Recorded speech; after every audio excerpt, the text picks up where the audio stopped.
The Brown Bears were 6-17 overall on February 10th, and in his post-game press conference at the Pitt-Stolla Center after the game that night, Mike Martin expressing belief still in his team that it would break through even after a double-digit loss at home to Columbia. Fast forward to March 16th, and the Bears were at Columbia, but coming in as the league's hottest team and playing in its first Ivy Madness tournament. The only loss Brown had taken since that Columbia game at home was Princeton on the road, a chance to avenge that Saturday and earn a 7th straight victory. It was obvious from the jump, the 4-seed Bears were ready to take it to the top-seeded Tigers. Nana Owusu-Anane possessed on the board and slam, putting Brown up 10.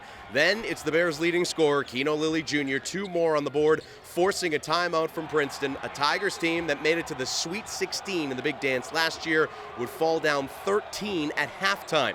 Second half, Brown coming out of the locker room and not cooling off at all. Another throwdown by Owusu-Anane, another timeout for Princeton. Nana double-doubled, 19 points, 15 rebounds. Brown led by as much as 22.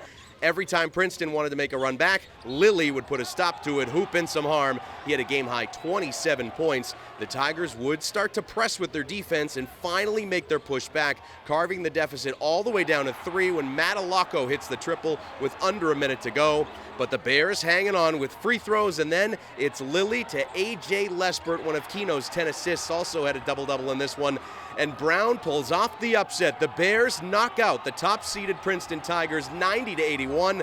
A 7th straight win for Bruno and a first-ever victory in Ivy Madness, a physical win from the start. We wanted to come out, get on the rebounds, whether it's the offensive, defensive, and then just assert ourselves inside. We know that we got Keno on the perimeter along with other shooters and other perimeter guys.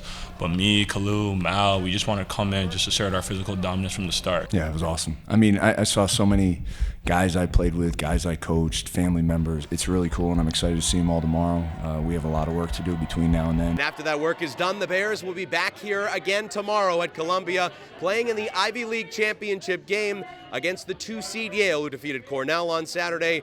And Brown will be looking for its first bid into the NCAA tournament since 1986. The Ivy League championship game tips off Sunday at noon.